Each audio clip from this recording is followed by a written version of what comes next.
Who's responsible? So Chris McDonough of the interview room, he is at the scene on where the stabbings happened.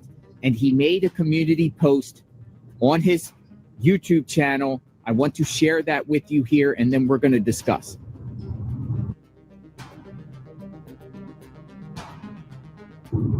Chris McDonough claims he found a glove by the crime scene, by the house. So, do you think he's lying? Do you think he's telling the truth? What do you think this glove is about? Let's show the picture again. Looks like the glove is under some snow, so possibly been there for a while. I'm dumbfounded if the glove was there, why police didn't get it earlier. Welcome, guys. Welcome to the transparency. Welcome. I am doing a little sound check here, changing my mic up a little bit. So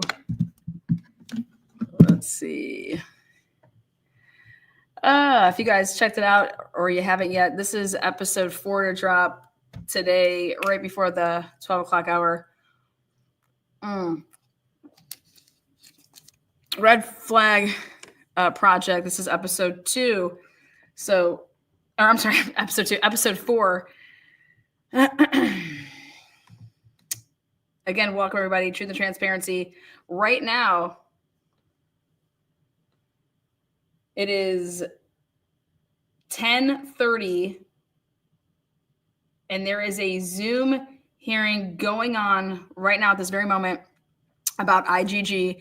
And is it going to be unsealed for all of us to see on Thursday, 2 days?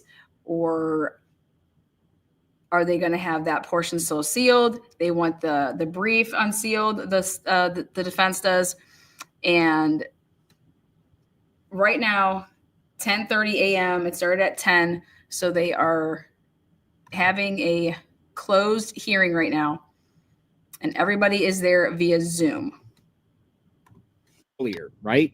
You have a crime scene. You would think you would search the entire area around the home and pick up anything and everything that you see. Notice in that picture, there was also looked like a candy wrapper. It looked like a candy wrapper there with the glove. Now, was that glove planted by... Chris would go on to let the world think that this was the glove that is talked about in the documents that would eventually come out in filed motions between the state and defense in the case, the state versus Brian Culver. You know, the glove that was found on November 20th, 2022, and found to have unknown male DNA on it. Listen closely as to the date that Chris says that he found the glove. It is a piece of potential evidence everybody is talking about online. The glove that the police almost missed. It was dropped, or it was thrown out outside the home where the 4 college students were stabbed to death in Nassau. And there is a good chance that it would still be there right now.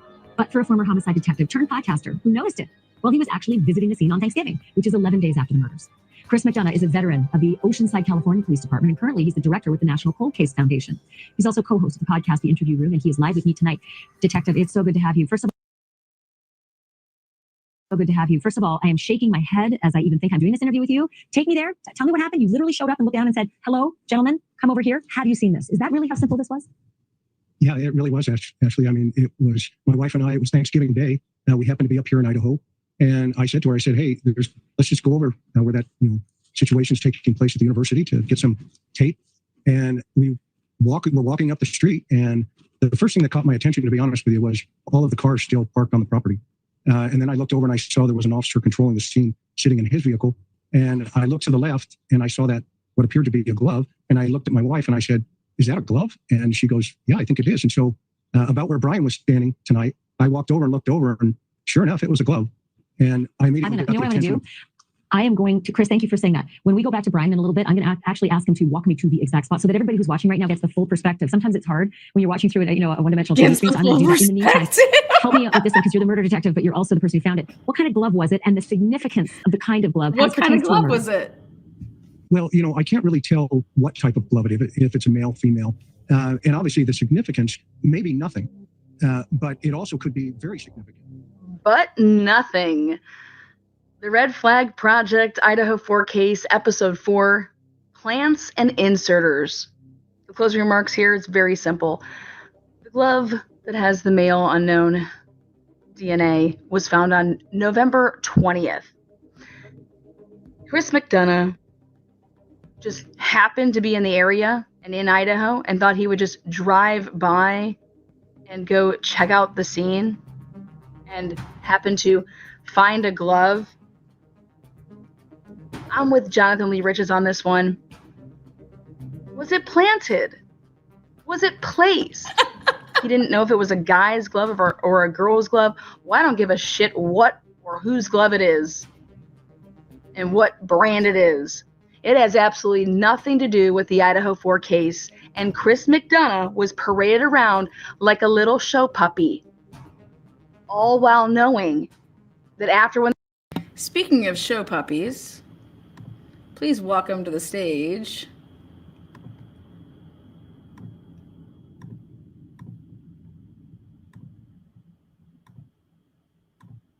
that for you. Here we go. Can you imagine if we go ahead and have Chris McDonough dress up, you know, give him a little pipe, give him a little something?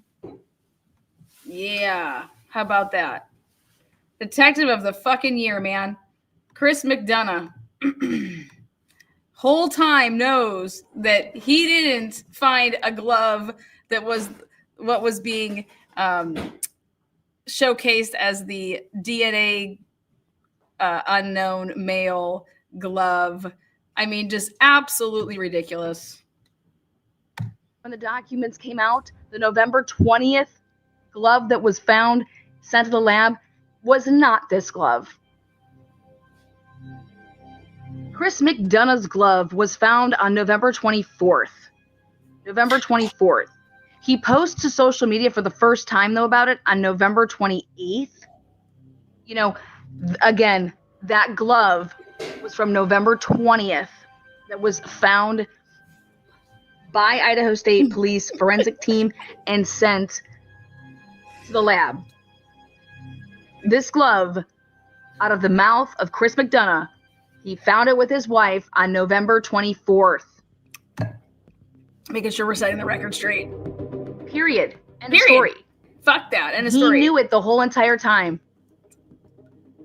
People do this. They insert themselves. Like Ashley Banfield said, he has a podcast.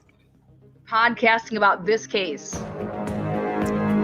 Best part of this. Best part right here. Share and subscribe. Best part To right the here, transparency, guys. thanks you. It also looked like a candy wrapper. It looked like a candy wrapper there with the glove. Now, was that glove planted by Chris McDonough? I don't know. Glove.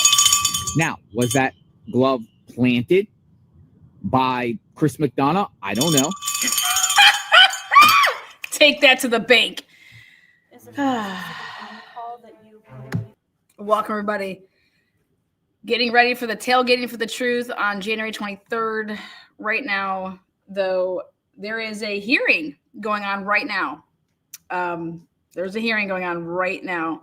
And we're not privy to it, but it's to find out if we can be privy to it.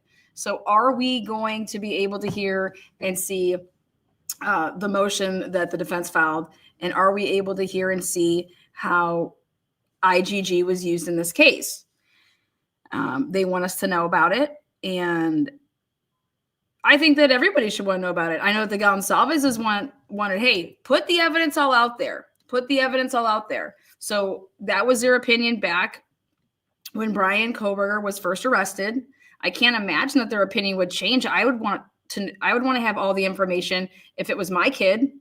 Okay. So I don't see where the parents would possibly change that opinion of like, yeah, let's see all this, because that's everything that they were asking for from the beginning. So the parents should be behind this. And I don't know if they are. I don't know if they're not. But I have no reason to think that that they're not. They want to know what's up. They've wanted to know what's up since day one. So I can't imagine that they'd be fans of, this stuff not being, public. But so all that's happening today is that there is a hearing. to determine what can be seen by all of us at the suppression hearing, which is going to take place on January 23rd. So again, special shout outs in the house, Not Canes, what's up? Truth Nation, what's up? You know, the only way that I felt like Truth and Transparency inserted themselves in this case is when they actually went out and did a FOIA request and was actually able to get cameras, okay, of everything that took place inside the house, aka from the noise complaint calls that neighbors made. And I would highly say that that's not inserting yourself versus like going and obtaining the documents and I don't know, I guess you could say being smarter than other people when other stuff was reported with that house not using the correct address. But this guy, literally Chris McDonough, went around parading, woo, woo, and going on people's shows, mainstream media shows, and acting like this glove, because this is after we get the documents to talk about a November 20th glove having DNA on it, and that's when the lab got it and found it and blah, blah, blah. And here's Chris like, yeah, man, that's my glove that I found. No, it's a fucking lie. That's a goddamn lie. And I'm sorry that I tried and tried and tried and tried. I think Nancy Grace pulled the video. I could not find the video of Nancy Grace parading him around. And trust me, I looked for, so if you guys can find it out there it's probably on one of my episodes because it had been stored when I was like probably pointing it out back then. Like this is a whole bunch of bullshit. So, wow. Yeah. So today I have a proposal to make. Chris McDonough has 300 homicide investigations under his belt, and I have 0 under my belt. His belt's a lot larger though, so than my belt. I am challenging, I don't know if you guys have ever done this before, but I am challenging Chris McDonough to a live streaming event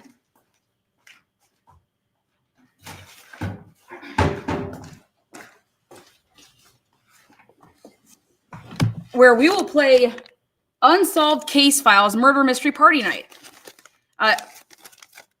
We are both on the clock for 2 hours, and the first person to solve the crime and everything that they ask you to do in these things wins.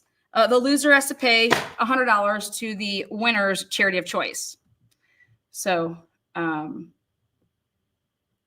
will take my 0 homicides under my belt up against Chris McDonough and his 300 homicides in a friendly competition of Unsolved Case Files Murder Mystery Party Night.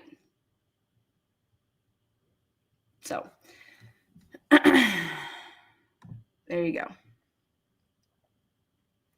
Please allow some questions from chat.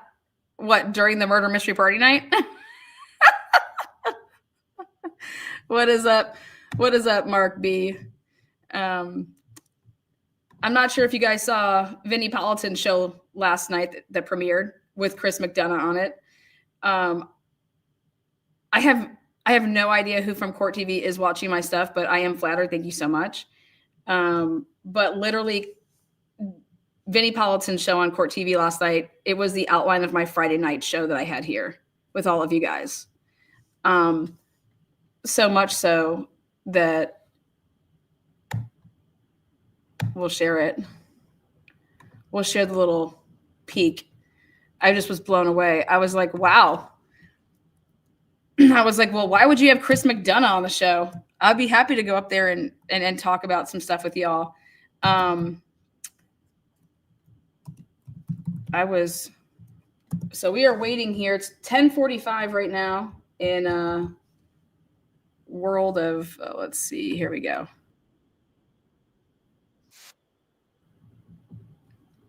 Okay, hold on. Right here. Okay, let's go like this. Let's share this. Here you go.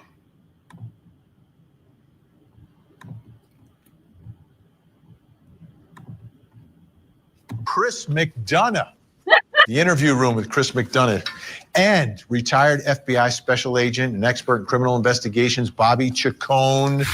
Great to see you both. Now, I want to read a couple of excerpts from a Slate article entitled "How Police Actually Cracked the Idaho Killings Case." According to a law enforcement source familiar with the investigation with whom I spoke, a key reason police focused on this suspect as a likely suspect has to do with something that is never mentioned in the 18-page affidavit that I've just been reading from: forensic genealogy. It was only after investigators utilized a technique reliant on genealogy databases to determine who'd left DNA on a tan leather knife sheath that... Hold on, we have a break here. Oh my God, where'd they get this shit from? Oh, stop it, Lana. They were just reading the docs like you were. You guys go and watch the layout of that show. Vinnie Politan inserts it the same exact way that I did. Okay. And it's fine. Like, I just let me be the person to come up there and talk. Okay. Listen, why would you have Chris McDonough talk about this? You think he even knows what the fuck you're even talking about? He didn't read any of this shit. Listen to him. Listen to when he asked Chris McDonough a question. Police requested a search warrant for the accused killer's phone records, according to this source. Up until that point in late December, he hadn't stood out among all the other Elantra owners. Like, do they even understand what that is even saying? They're saying that they had the name Brian Koberger on November 28th. Okay. Source said something that is reinforced. But Moscow Police Department did not, because that's come out in testimony. By a close, informed reading of the affidavit. So, Bobby Chacon, I'll begin with you. It seems to me that when we all read that affidavit, there was something to read between the lines. And now this has become a big issue in court, which is about this IGG investigative genealogy that is a part of the case. Is that really the key to how they were able to narrow things down and get it to the point where they could go to a judge and get a warrant so they could get his phone records and continue their investigation to identify him as the suspect here? Yeah, Vinny, I know that IGG is the big sexy thing now and everybody wants to jump on the bandwagon. And I actually want to, maybe I'm the minority here, but I don't think it is in this case. I think it helped. I don't think it is in this case. I think it helped. He clearly has no idea about this case. Please look him up. Tell me what videos he's been on. So when people want to give Scott Roeder a hard time about not knowing cases and coming on and talking about cases, listen to what this man says, and you guys be the judge. He clearly does not know this case if he doesn't think that IGG played a significant role. I think it was I don't think it was a linchpin. I think they were onto this guy. Remember what's not said in this affidavit, which the police didn't know at this time? They were onto this guy. I think that they were onto this guy. What gives you that impression there, Chacon?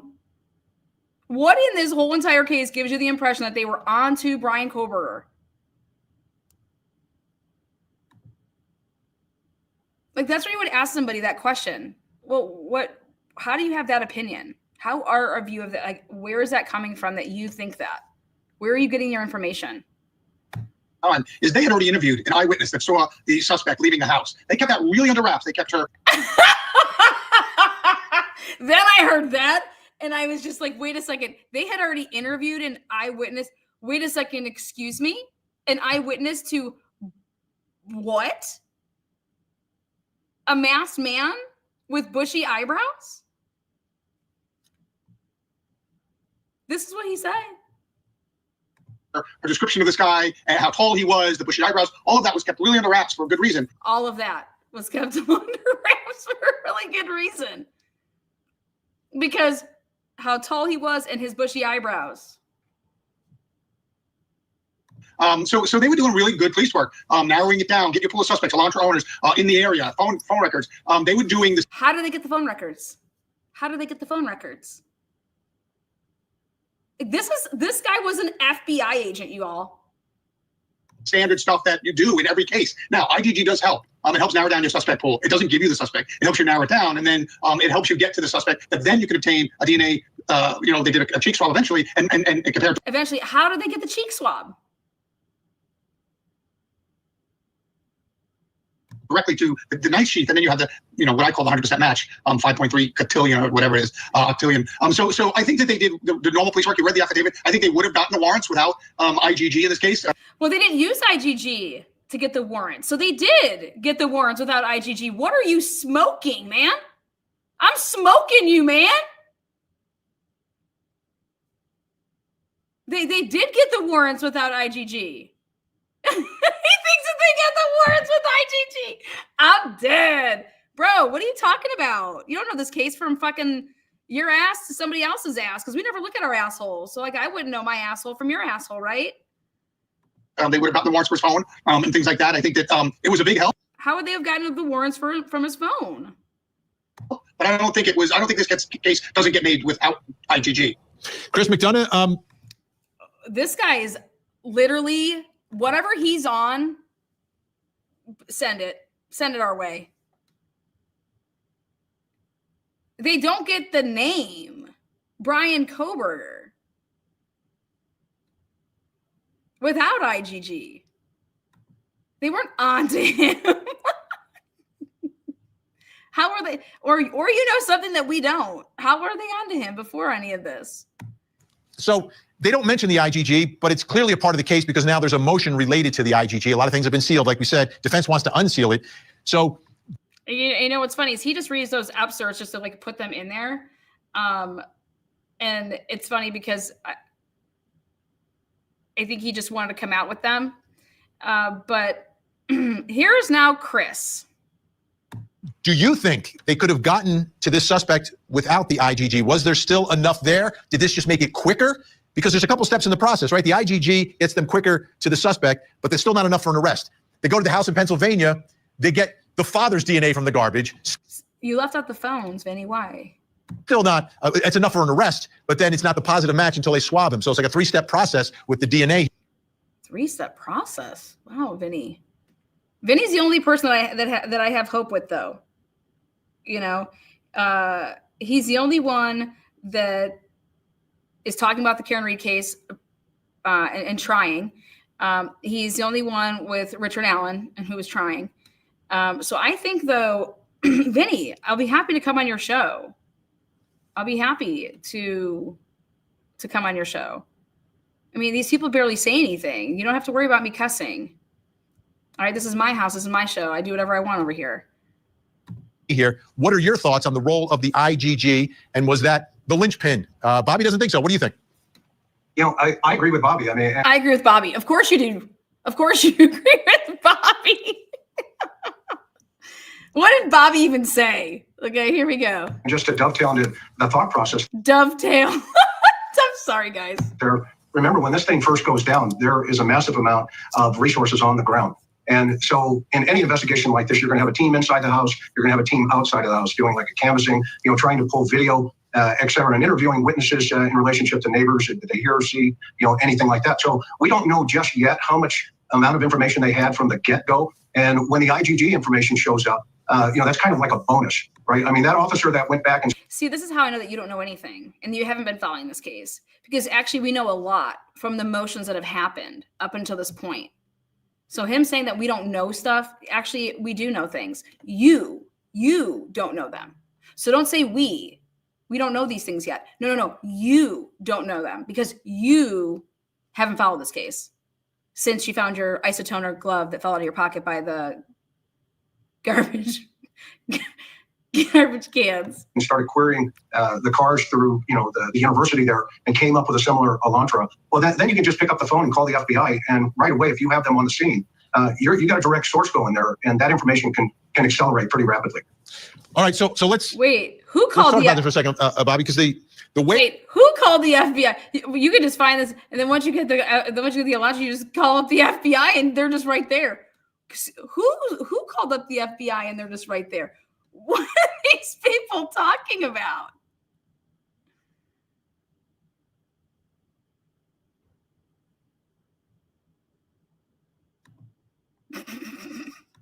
they're using the IGG is it's not evidence. It's not something that should be used as probable cause for an arrest, but they treat it as a tip. And I've seen people talk about it almost like an anonymous tip. And law enforcement doesn't like to mention it. And I think that's what happened in this case, because it's not in the arrest affidavit. There's no mention of it. And you don't have to mention everything there, but it seems like it played a role here, yet law enforcement doesn't necessarily want that to be part of the record.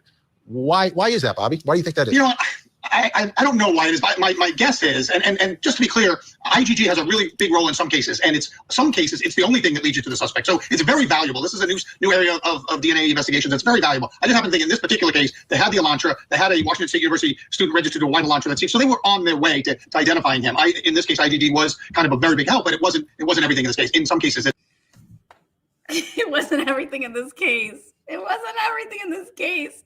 It's the only thing in this case. The fuck are these people talking about? It's one thing to just say like, yeah, it is it. Like, who cares? That's what I'm over here. I'm saying, who cares that it is? Awesome. That's what led you to him. Awesome. Awesome.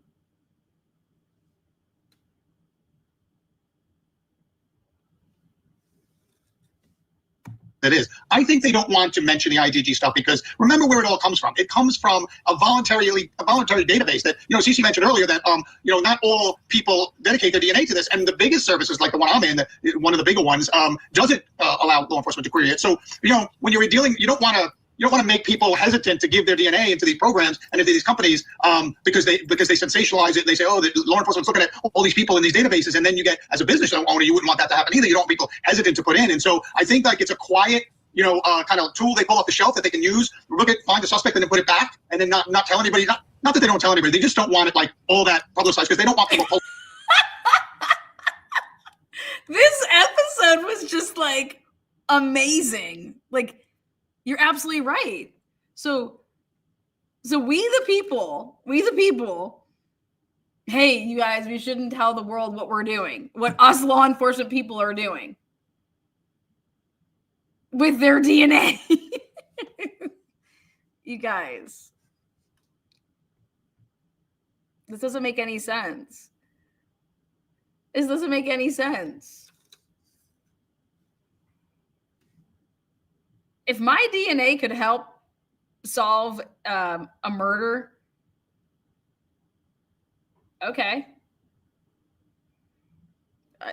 What's the problem? Like, I put it in a database, right? Okay. I put it in a database because I wanted to find out who my mom and dad were because I was adopted or something like that. Okay. Like, aren't people like labeled like heroes when like you give up your left like kidney, and you save somebody's life or, your organ, aren't you like praised? What's the problem? Why wouldn't people be praised? Why would it be? Why? There'd only be one reason. One reason. Pulling back from participating in that. Yeah, the next show I want to do is Bobby Chacon. I want to know where your ancestry goes to because I think that would be really interesting. Chris McDonough, thanks for all your help. Bobby Chacon, thank you as well. Great to see you both. Thanks for all your help. What the fuck did he do on the show? Thanks for all your help. What do you think, Chris McDonough? Do you think IGG, like you have him give his opinion on if IGG was used and how it was used in this case and if it, like what type of role it had? That's what 300 homicide cases under your belt awards you, that you get to give your opinion like that. Just want to point it all out. What happens if the defense is successful and the DNA is suppressed? Law enforcement may or may not have used databases that they had the right to access. question is, why would it be suppressed? How about that? Which brings us to the next question in our investigation, which is, what happens if the DNA is suppressed? What if the defense is successful in one of their motions to keep the DNA from being a part of the trial, to keep the DNA away from the jury? Join me, two guys who know Idaho law very, very, very well. The attorney represented Chad Daybell, John Pryor, and trial lawyer and former Idaho Attorney General Dave Leroy. All right, John, what's your analysis of this case if, in fact, the DNA is gone and they can't connect the suspected killer to this knife sheath that was found at the crime scene? Well, I think, Vinny, what they're talking about is the IGG evidence and excluding that in terms of the databases that they used. And in that case, that's just No, that's not what they're talking about. Again, he has no idea. Let me tell you, he's got to be pretty busy. He doesn't know this case. What they're talking about is the IGG. No, there's how many motions? Like 12 to suppress. The IGG plays a big part in it. But even if you determine that the IGG wasn't a violation, blah, blah, blah, there are sure so many other things that will eliminate. And the big one that I wrote on Court TV, which was, why aren't we talking about the AT&T warrant 1 and AT&T warrant 2, and then the pen trap trace, and that was part of AT&T warrant 2. You don't get to arrest Brian Kohberger, okay? Because it's about suppression. IGG wasn't labeled in any of these search warrants. It was not identified, okay? So you have to go with what was identified, all right? And so why aren't we talking about that? Why aren't we talking about the things that were identified and how you obtain that information, right? And if any of that was obtained illegally, right? That evidence is really evidence of exclusion. What they're trying to do is pull away as many people as they can from that to do that. If it's excluded, it's a part. I mean, the defense is doing it because it's just one more piece that they can not have to worry about or address that might implicate their client. If we're talking about the blood evidence, I think that's huge. I think it's a huge... What blood evidence? What the fuck is he talking about? If they're talking about the blood evidence, what blood evidence? Issue if the blood evidence is excluded. So, Dave Leroy, if you can't... What blood evidence is there in this case? Like, Vinny, you have to stop having people on your show that, I mean, what is this man talking about? What blood evidence? What blood? This is unbelievable. So then a guy like this says something on a show like this that's already been seen by 49 motherfucking thousand people. There's no blood evidence in here in this case. Unless this lawyer knows something that none of us know, right? And then Vinny over here, how are you not correcting this? Do you know how many people come on my show and I will have no problem saying, I was like, no, that's not true. Or where are you getting that from? I will immediately like, oh, stop. Hold on a second. Okay. And here, Vinny lets him just say this shit. Playoffs.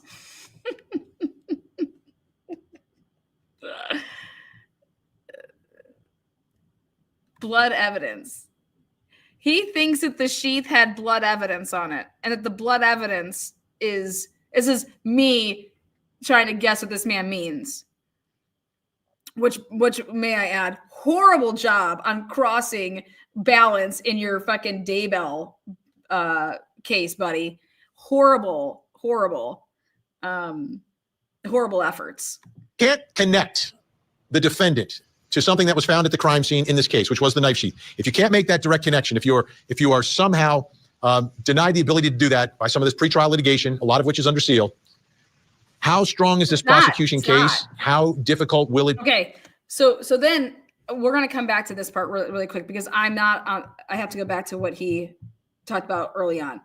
He said, why is everything sealed in this case? And this is what he shows. All of these orders to seal evidence and seal motions and seal documents. Seal evidence. What evidence is being sealed? These are all search warrants, okay? In March of 2023, Vinny. It is 2020 motherfucking 5. That is 2 years ago. 2 years ago. This is Court TV, the same people that said that the defense is, hey, we want everything sealed. And then now all of a sudden we're going to change our strategy and we want everything unsealed. You guys, none of that is true. None of that is true. They're having a motion here today behind closed doors to make sure that everything is open for us on the 23rd.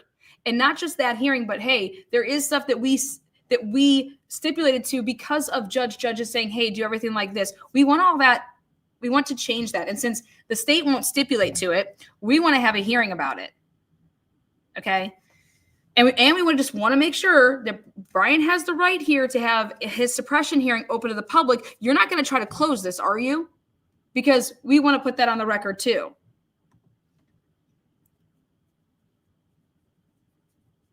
Unbelievable. But so here in the beginning, everything's sealed. They've even closed the courtroom doors to have sealed hearings. They did. The only time that the doors have ever been closed has been when it's pertained to IGG. That's it in this case. What hearing have we not had public to us?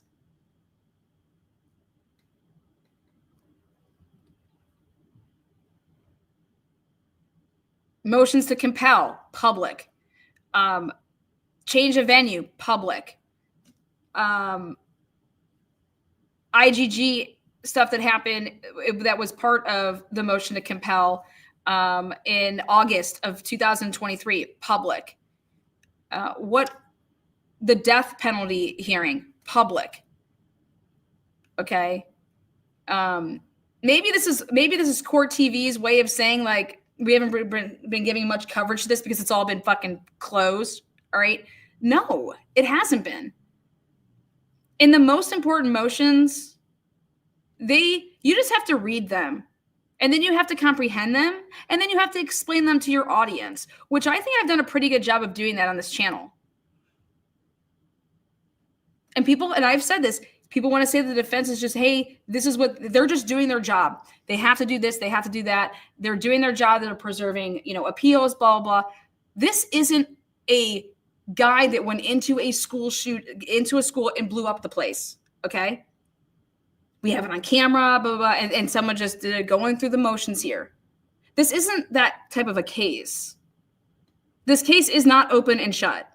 This case is far from that, but that's the narrative that was pushed out since day one from the police, and that's been carried out by mainstream media. And I am begging somebody like Vinny, because I believe that if there's somebody out there that will take this role of like, yeah, no, I'm not going to just, go with the narrative. I am going to start asking questions. It's going to start by having the right people on your channel.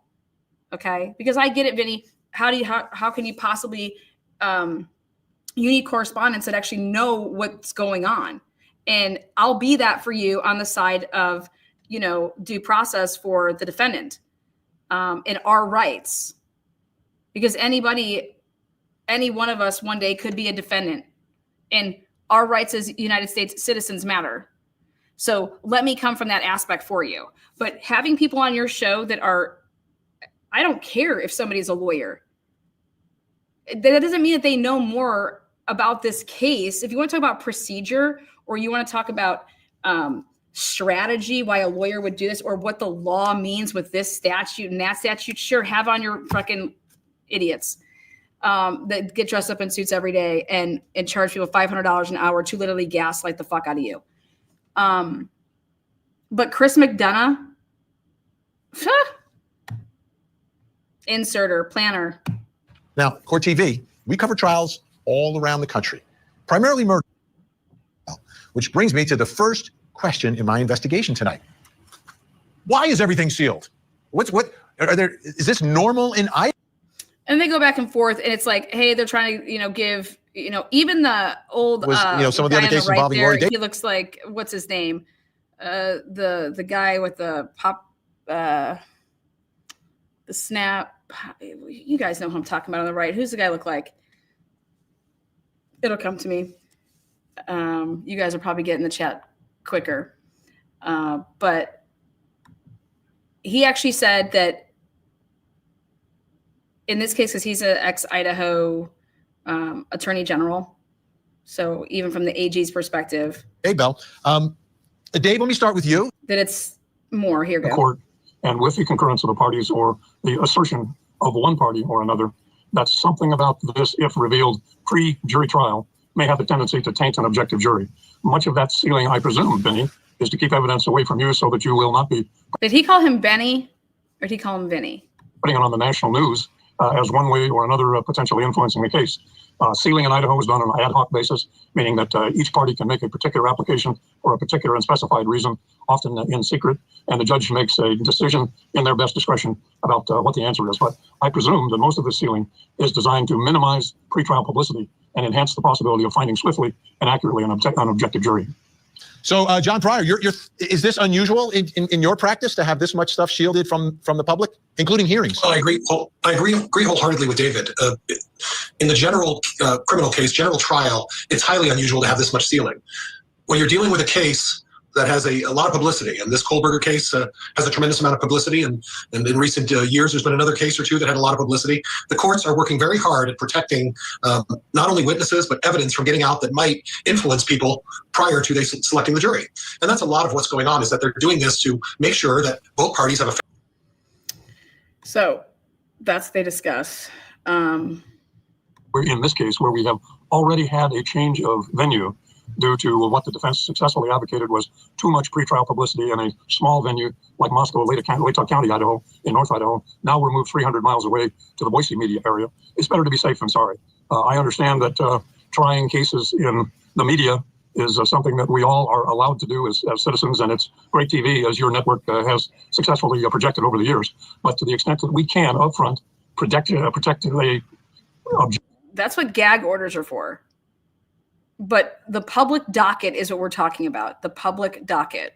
objective, unbiased jury in a very sensational case. I think it's not inappropriate to do that. The extent to which we're doing that here in Idaho is overwhelming, as you pointed out. But perhaps there's a reason for that. We simply don't know what's behind those seals. And many of those seals were in that list that you projected also were sealed and redacted. So there is likely to be some kind of public or private protection in addition to the public protection behind those particular orders that also have a redaction. Yeah, and if it's the safety of someone, I get it. But if it's something else, now, John, let me read this because this is from the defendant's motion, and it's the defendant's motion to unseal.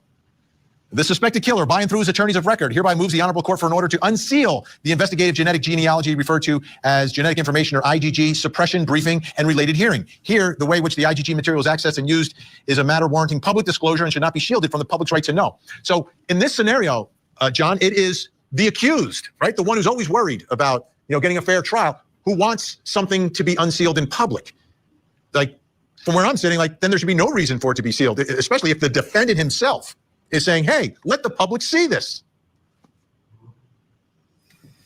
Well, Vinny, in this particular case, that's a pure way of looking at that. I have a suspicion that That's a pure way of looking at that. He's like saying, Vinny, well, wow, you must not have your blind. That's having no blinders on there, Vinny, or you have blinders. I mean, that's a pure way of looking at that. What do you mean that's a pure way of looking at that? But now listen to what he says here. Criminal defense attorney, listen to what he's about to say. that there may be some issues with the evidence that they're trying to attack on the defense side, and there may be some things that might be either embarrassing or inappropriate, or there's been some tampering, or there's a chain of custody issue. And what the defense is probably trying to do, now I haven't looked at the pleadings and I don't have access, but when the defense tries... Did you just hear what he said?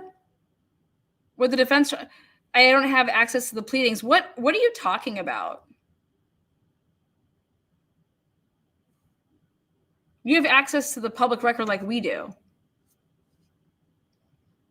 Are you saying this? Oh, the sealed stuff, sir? See, clearly you haven't been following this case at all. To unseal and say, no, we need to let the entire public see what happened. That's usually a situation in which the defense is trying to gain some ground by suggesting that maybe what the law enforcement and the police did in this case may have been inappropriate in some way. And that's really a lot of what I think is going on. It's my personal opinion. I don't have access to the pleadings. But you know why? Because they're sealed. They're sealed. Right. They're sealed. All right. And I'm not a fan of sealing things, and I agree wholeheartedly with David, if I'm understanding him correctly, in that if we're going to have a public trial, let's have a public trial, and let's have an entire public trial. But again, when there's sensitive information that's dealing with people's lives, and there's things that could be either an embarrassment. we're not going to seal things because it embarrasses a police officer. Like, don't you think, like, I mean,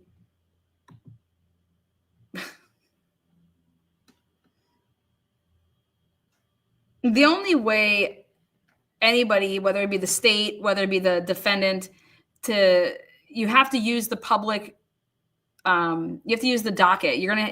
That's the only way to get information out, right? Is that right? So, okay. There was a gag order, right? Clearly it was on the brink of being violated based upon a January 10th write-up by a woman who then would have to come out and say, no, I spoke to this person before the gag order came out, right? But then she published her piece on January 10th, but it still would look really, really bad that you publish it January 10th, because then that's going to come into integrity questions. After that, the gag was issued on January 3rd. Why are you publishing that even then? You know, if you're so all about integrity, you basically publish that to say, well, I've had somebody in law enforcement telling me shit since day one that clearly knows what's going on, because IGG was used. You know what I mean? Like, wild. None of these guys know anything though. Whatever. Then we heard from CC Moore, which I'm not even going to entertain. And then right here is where I said we come back. The DNA is gone, and they can't connect the suspected killer to this knife sheath that was found at the crime scene. Well, I think, Vinny, what they're talking about is the IGG evidence and excluding that in terms of the databases that they used. And in that case, that's just that evidence is really evidence of exclusion. What they're trying to do is pull away as many people as they can from that to do that. If it's excluded, it's a part. I mean, the defense is doing it because it's just one more piece that they can not have to worry about or address that might implicate their client. If we're talking about the blood evidence, I think that's huge. I think it's a huge issue if the blood evidence is excluded. If we're talking about the blood evidence, this guy right here literally either just dropped a bomb. He just like literally is a plant. Okay. And to come out here and talk about blood evidence. And now if we're talking about the blood evidence, what blood evidence? What blood evidence? Is Brian Koberger's blood inside that house? I mean, what? Well, I mean, what? If we're talking about the blood evidence, now that's a big issue. That's a huge thing. Listen to this. Over 49,000 people saw this to date right here, right now. And this guy is out here saying, now if we're talking about blood evidence, excuse me, this is Tina with What the Fuck Translation Services. What the fuck are you talking about? Blood evidence? What blood evidence? Unreal, right? I would have literally, if I was Ann Taylor, my investigator would be on the phone calling up this man and saying, hi, I'm so-and-so with Ann Taylor's firm, and we represent Brian Koberger. And you spoke on Vinnie Politan last night, and we have a question for you. You said blood evidence. What blood evidence are you referring to?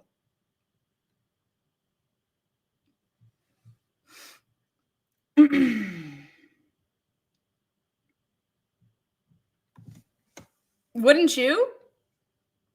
I already know what's happened. I already know what's happened because if it didn't happen, that's ineffective assistance of counsel. Okay. If Ann Taylor is not reaching out to homeboy right here, okay, to ask him what the fuck he is talking about, then that would be ineffective assistance of counsel. We have a gag order, all right? And where are you getting your information from? What blood evidence are you referring to? Where did you hear this from? And if he says, oh, well, I'm talking about the sheath. It was a single source male DNA, and I'm assuming that it was blood. Or he says, oh, I was told that there was blood on the sheath, and it came from a single source, and that matched back to your client. Okay, great. Who'd you hear this from?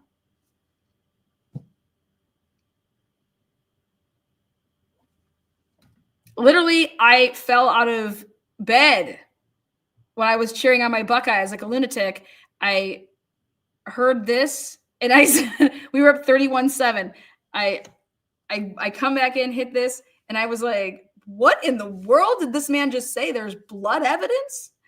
If this is going to exclude the blood evidence, well, that whole house is covered in blood. You're going to have to be a little bit more specific than that. Are we excluding all the blood in the house? I mean, what are you talking about, dude? So, Dave Leroy, if And then Vinny doesn't even say blood evidence. What blood evidence? Vinny just... Do you understand if I was giving this interview, I would have been like, blood evidence? Can you, excuse me? Blood evidence? you can't connect the defendant to something that was found at the crime scene in this case, which was the knife sheath, if you can't make that direct connection, if you are somehow denied the ability to do that by some of this pretrial litigation, a lot of which is under seal, how strong is this prosecution case? How difficult will it be to prove it beyond a reasonable doubt? Well, this case is still provable beyond a reasonable doubt, but the most significant evidence in the case is the knife sheath. He just said this case, this is the trial lawyer, former Idaho Attorney General. Okay? He literally just said, listen up, that this case, without it, reasonable doubt, but the most significant evidence in the is case still provable beyond a reasonable doubt. Difficult will it be to prove it beyond a reasonable doubt? How the fuck are you gonna do that? Well, this case is still provable beyond a reasonable doubt, but the most significant evidence in the case is the knife sheath, which was not only evident with the DNA, but it was found under the body of one of the victims and under a cover that was adjacent to her body. Therefore, it was probably left when it was covered up at the scene to tie any individual to that scene. It was probably left. It was probably, he said the word probably. Well, that's good of you to know that he had to talk about that. I mean, this guy knows more about the case than homie, clearly. And he thinks that without the sheath, that this is provable beyond a reasonable doubt. Wow. I would just love to ask you, what are you going to rely on? Scene, and that particular knife sheath is the most singular significant piece of evidence in the case. If that should be lost, and I don't think it will be at the trial level, if that should be lost, then it still is a circumstantial case that I think the prosecutor can prove. But the whole effort here, I believe, is not to win a trial, but it's to create a brand new constitutional right to a privacy protection under. Did you just hear what he's about to say? He said that he doesn't believe this is to try to win at trial. He thinks that Ann Taylor is doing this for history in the making. Look at this. At the trial level. If that should be lost, then it still is a circumstantial case that I think the prosecutor can prove. But the whole effort here, I believe, is not to. But the whole effort here, I believe, is not to win a trial. Not to win a trial, but it's to create a brand new constitutional right. Are you fucking kidding me? Oh, shit, Ann Taylor. What you got to say about that, girl? Karen, baby girl, $999. Also want to give a shout out to my girl Liz earlier. Liz, so $999.99. Liz, she gave me $100 in Cash App. Thank you guys so friggin' much. Wow. What are you guys? What's in the water in Idaho? Okay, because this guy's been drinking a lot of it for a lot of years, right? What type of Jello shots does he do? He basically came out on national television last night on Vinny's show and said that Ann Taylor, this is not about trying to win. She's not trying to win this case. This is about literally creating a brand new constitutional right for us and saying that we have the right to what? That that our DNA can't be used in court cases?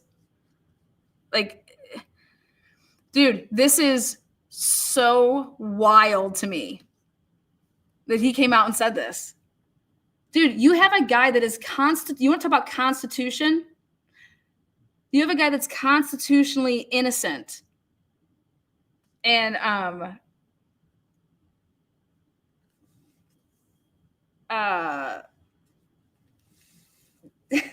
not once does this guy think that Brian Kober could be innocent. That this case is, easily, oh, fuck the sheath. We don't need the sheath. We still got it in the bag. Because it's still a circumstantial case, right? It's circumstantial with the sheet and it's circumstantial without it, right? So even without it, we can still win this case beyond a reasonable doubt. Have you lost your fucking ever-loving mind? And if that's true, then what I've been saying the whole time is United States citizens, people, wake up. Wake up. On that note, Trump just pardoned 1,500 motherfuckers. Can you make Richard Allen one of those motherfuckers? Can you pardon him?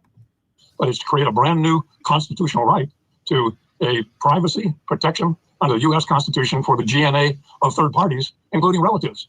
If you can argue that you somehow have a privacy interest in that, and you can therefore independently suppress that kind of evidence at a trial, then they've created a whole new area of constitutional law. That's where we're headed with these arguments. I don't expect an Idaho judge at the trial level to buy into that. I wouldn't expect the Idaho Supreme Court to find that to be valid, but it will be presented one day, I presume, should a conviction be had in this case, to the United States Supreme Court. That's where they want to head. This case is capable of conviction without the evidence, but that's the reason we're having such a fight. That I fucking dare you to fucking do it without it. Dare you to do it without it. And you guys have totally lost the fucking plot of all of this, okay? You guys have no idea what suppression motions were put in, if this is what you are only going to be talking about. How you obtain something and then what you were asking for and what you're putting in a probable cause affidavit. If that shit is not true, what do you think should happen? If you say something that's not true, if I say that I went out and got a search warrant for AT&T, and then I come back and I supposedly plot all this information on a large ever-growing, and I do a drive test and do all this stuff to plot all this crap, and I know that, oh, shit, my plots, my points, my data, this is not going to show that the car and the phone were together. And I knew that, but I went ahead and I lied. And then so therefore I got this other warrant. And then therefore I got, then I got his arrest. And then from the arrest, I got his DNA, which then was used to then be tested against the sheath. Okay. So what did you just do? Oh, right. That's right. All of that would be suppressed. So fuck the IGG even. There are so many layers and that's why I think that she filed all of this stuff separately, because you're treating it as so. Like, that's what I would do the same thing. Like, okay, if you don't believe that should be suppressed, then we're going to go to this. And then what I believe that she's going to make it so that the judge is realizing is that this is all entangled. Holy shit. Because even if, okay, you're going to see a point when you get to that AT&T warrant, the Amazon, the Apple and the Amazon, and then AT&T. If you want to close your eyes and not pay attention to the copy, cut, and paste job that was done, okay, it is going to come out at the next level. Period. And if you're not going to pay attention to the witnesses that are going to take the stand on the 23rd and testify that the data that was retrieved is not the data that was then put forward on a probable cause to make these little loop-de-loop maps, okay? And then you're selling to a magistrate that, hey, we had Brian Kober's name on November 28th. No, you didn't. Because then you just testify that you didn't have his name until December 19th. But you put in a probable cause affidavit that you had his name on November 28th. And you made a magistrate, Megan Marshall, think that.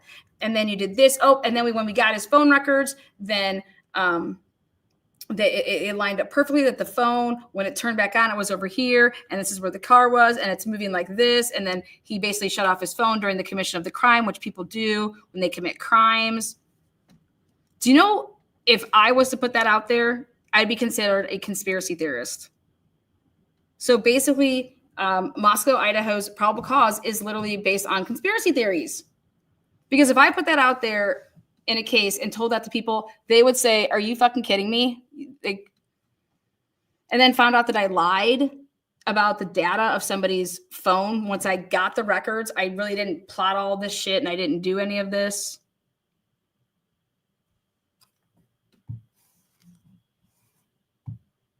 And one can only ask themselves, well, Lana, why wouldn't they have just taken their time and got to Brian after the FBI said, here, we did all of our due diligence. We're not going to be prosecuting this case as a federal case. Here you go. His name is Brian Koberger, and, you know, we'll help you, you know, and that name was given to Payne on the 19th, let's say. That's what they're going with. That's what, when I say, like, let's say that's what Payne said under oath, that the FBI gave him the name on the 19th. Okay. Well, then you'd have to ask yourself, when I made a post that said that it's too bad that the university is all about money and enrollment, because they're about to let a man go. If he's truly the guy, you can blame the university picking money and enrollment over, they wanted an arrest before the kids would come back to school, because it would severely, severely hurt the town, the money. That town does not run without the university. Period. And so here, we're going to arrest him, you know, in Pennsylvania, all of it. And they didn't have anything. Not yet. And all they had to do was take their time and do it the right way. And when I say do it the right way, I mean, this is totally a slop fest, because I would be demanding, hey guys, we can't mess this up. Remember, this stuff takes time. Well, who literally rushed it from December 19th to then December 30th? Who was pushing and plowing that? You have to ask yourself, though, why the FBI wouldn't federally prosecute him.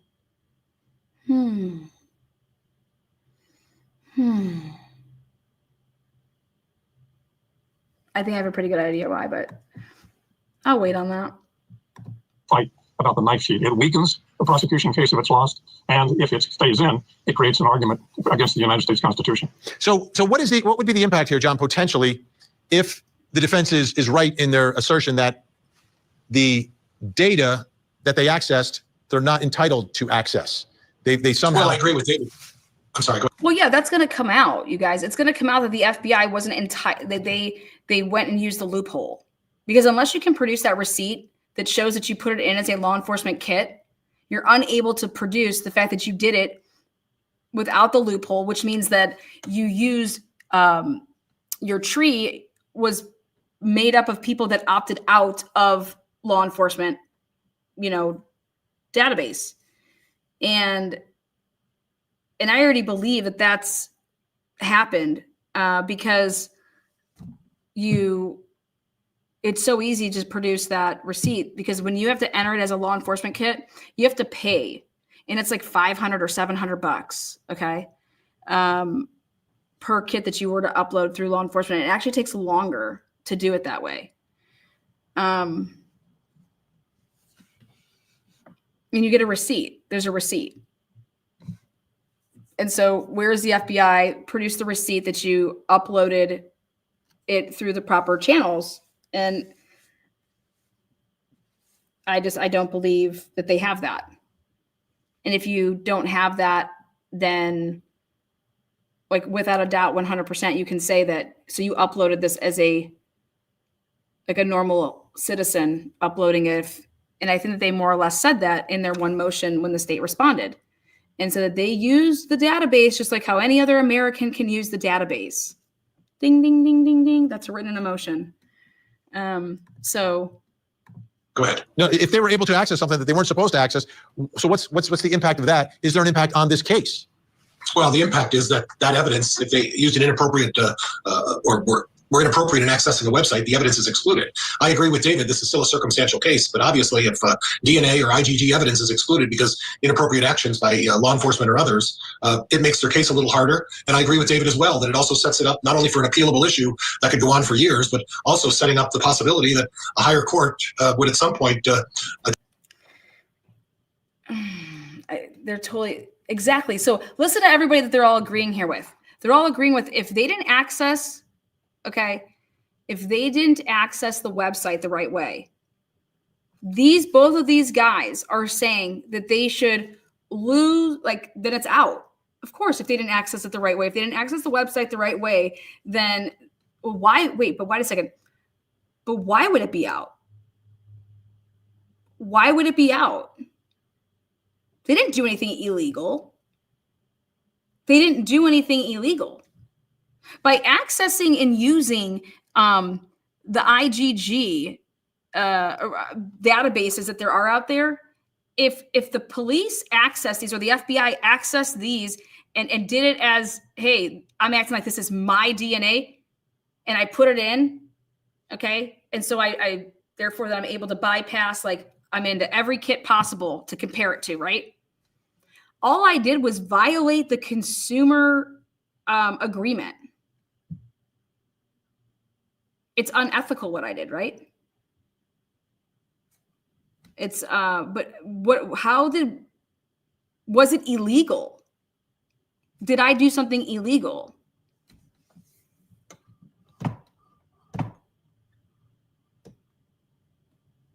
And see, what I would want everybody to know is that if you did all this shit to do this, now that fucking sheath, if it's the only piece of evidence, just like kind of like in the Karen Reed case, why do you think they left the cups and the solo cups in and blowing and why do you think they left that all there and didn't try to suppress that evidence? Because Alan Jackson thought that it would be a very good way to show the jury that none of this can be trusted. These aren't sterile cups, these red solo cups. We're putting blood in here. Now, who the fuck, what the fuck? Like, wait, what? There should have been a suppression hearing for Karen Reed. Why wouldn't you suppress all of that? I would have had a suppression hearing for that, unless you're trying to show a jury, like if they did all of this, then how is any of this other shit reliable? Okay. And so for me, for the Idaho 4 case, it's like, holy shit, if y'all had to go all and do all of this stuff, right? And then even when you guys got the name, right? Then we should see, okay, here, we got the guy. Yeah, maybe we weren't supposed to put it into this database where we could see everybody, okay? But then all these fruits from finding him, then his car had a bunch of shit in it, then his phones where they were, he's all following them on, if it would have given us things, but all it gave us is dead end after dead end after dead end after dead end. And that's what Ann Taylor was saying is like, what do you have linking my client to any of these victims, any of these survivors? Here you have his car. You went through it all, couldn't find anything. You have his apartment. You have his parents' house. You have all of these phones and Gmails and blah, blah, blah. What ties him after you would have gotten his name? Like you should be, oh, wow, look at all the stuff that we got from it. And it's not there. And I would think that after you kill 4 students and you're stabbing people and you're running from one floor to the next and then running outside and then getting in your car, when you dismantle, think about the O.J. Simpson case, right? What was in the O.J. Simpson case, all they were able to find, O.J. would have had to get completely naked because why wasn't the pedals, right? At the bottoms of my shoes would be covered in blood, right? So then I would have to, and they did in the Bronco, they said they found a little piece of this and people want to say that, and that was killing 2 people, bloody as hell, right? And here that car has nothing in it. And literally people are going to say because he wrapped it up like Dexter. Get the fuck out of here. Okay. So he wrapped it up like Dexter. Next, let's go to his phone. So nothing's in there. Oh, he must have had a burner phone. You know, when you keep saying this, that sounds like somebody that you would see on YouTube who you would say, oh my God, they're such a conspiracy theorist. They just won't let this go. They just won't let it go. Like at every oh, he wasn't there. He wasn't peeing on the towers from 3 to 5. Oh, he must have shut off his phone. Oh, see, look at his phone turns back on at 4:48 and he's over here. So we got to make it so they came out this way and went this way. And then we got to go find a car on WSU's campus where there's a white sedan. You know, let's start looking on the camera so we can. Wow. How did you get those WSU cameras that if you didn't have his name till to the 19th, right? Oh, that's right. Because the FBI had it. And so what, they pulled all the cameras and they just handed you over everything that they preserved? This is not an open and shut case. This case is nothing what people think it is. And having shows like Vinny had this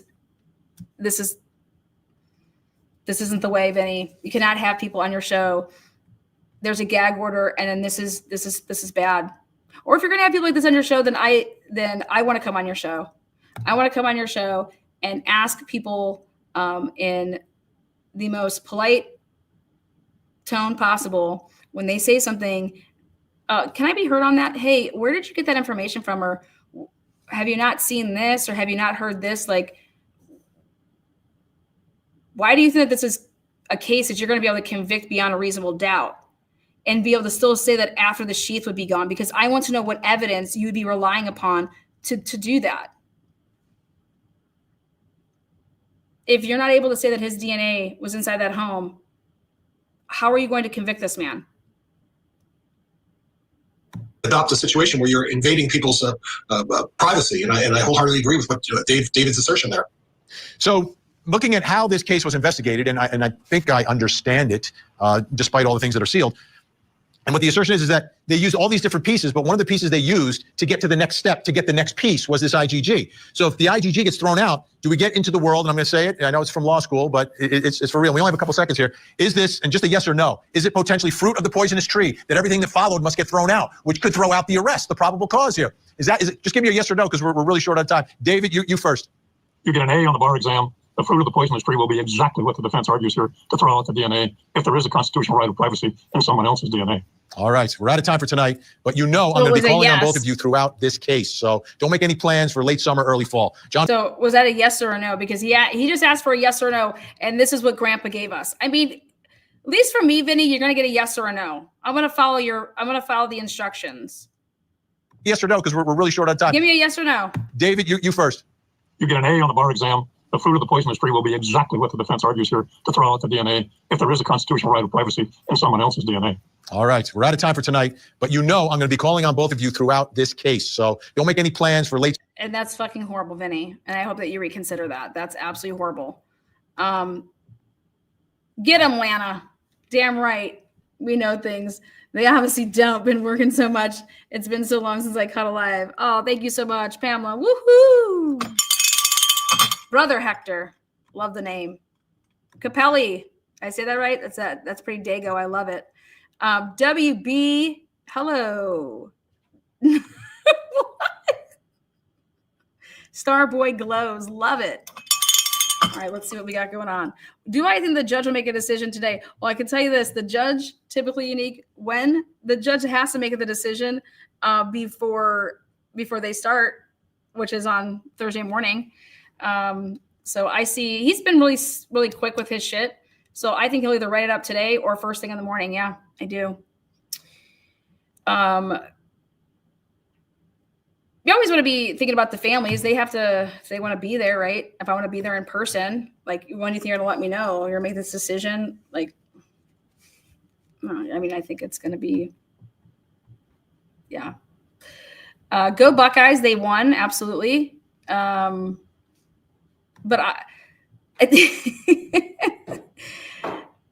they think that Ann Taylor and company, that none of this is to do about this client's innocence or guilt, that they're not trying to win a trial here.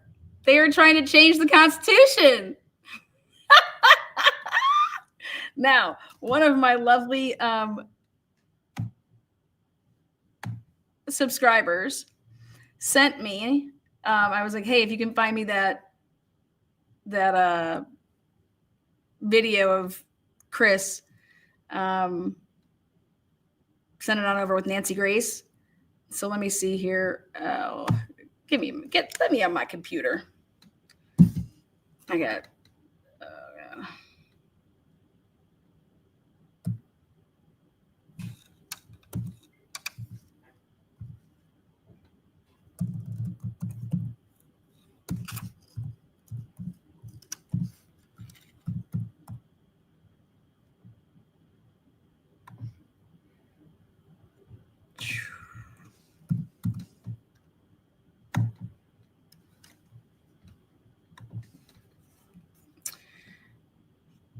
Oh, thank you there. Appreciate that.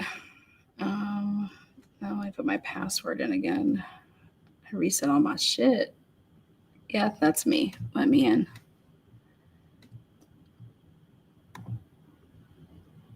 Okay.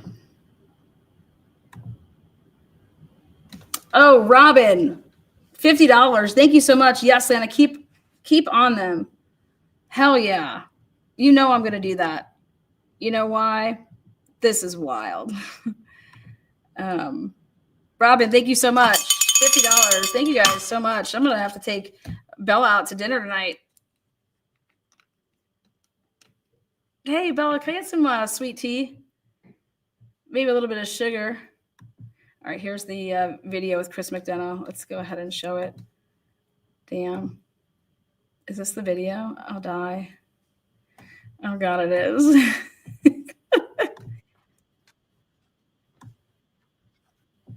Okay, hold on.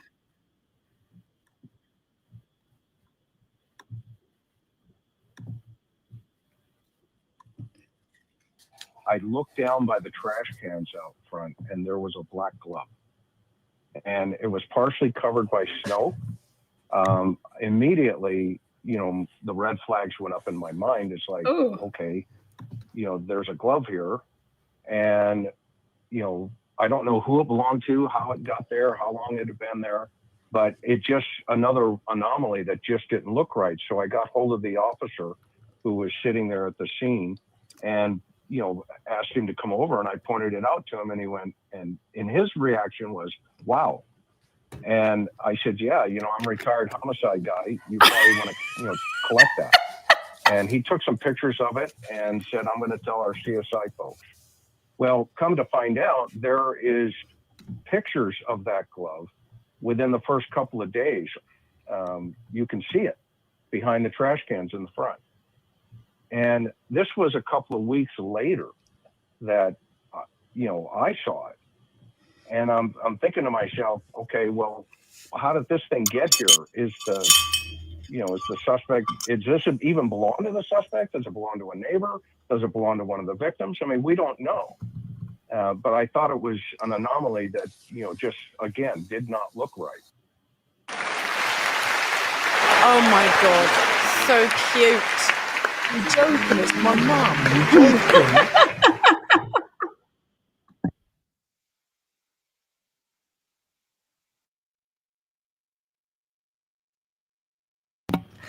Okay, yeah. Wow. Okay, so you guys, the parading around of Chris McDonough and that glove. All right, so go check out it's called the Red Flag series. All right, and it's the Idaho 4 Red Flag series that I'm doing, and it's all the things. There's going to be 100 episodes, so 4 have already been produced. They're anywhere between 3 minutes. I think today's episode was 6 minutes. So they're nice little, hey, do you remember this? Hey, do you remember that? Just the, like, WTF, or, you're reminiscing back.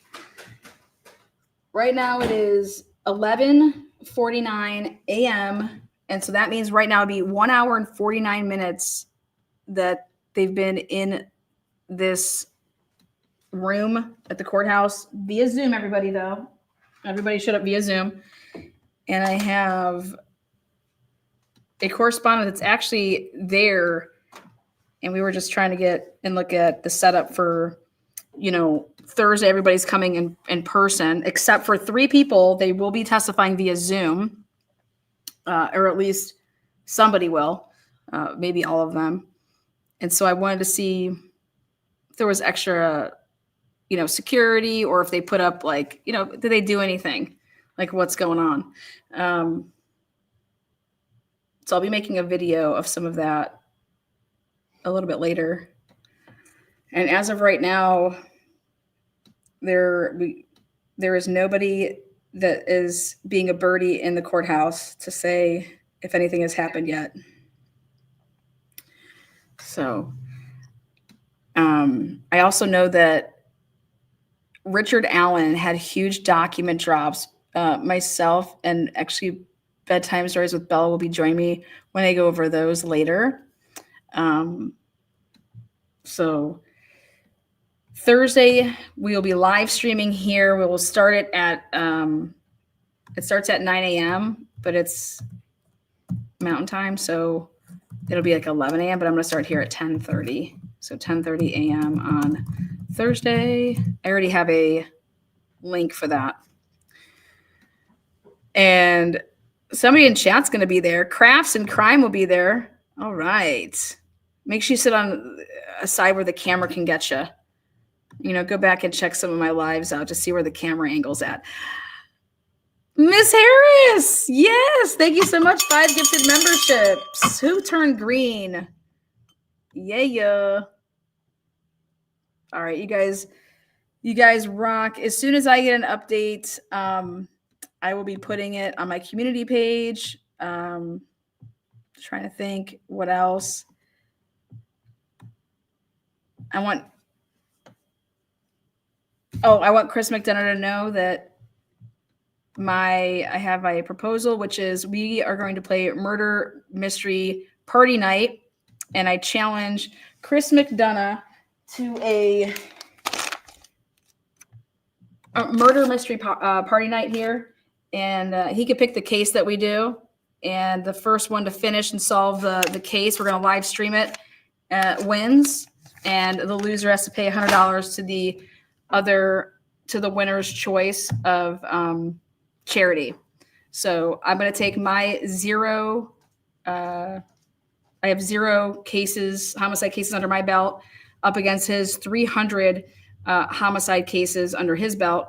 And the first one to do solve the Murder Mystery Party Night, again, yeah. Just have some fun with it. I could talk a lot of shit, but I can back it up.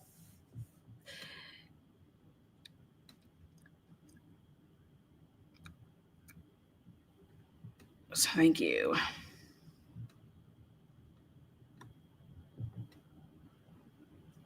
All right, guys, take care until Kyle Fry. 2, 3, family! Grangeville football is ready to go undefeated again in regular season play. And the big reason is wide receiver and free safety Kyle Fry. Extremely athletic. He's got great speed.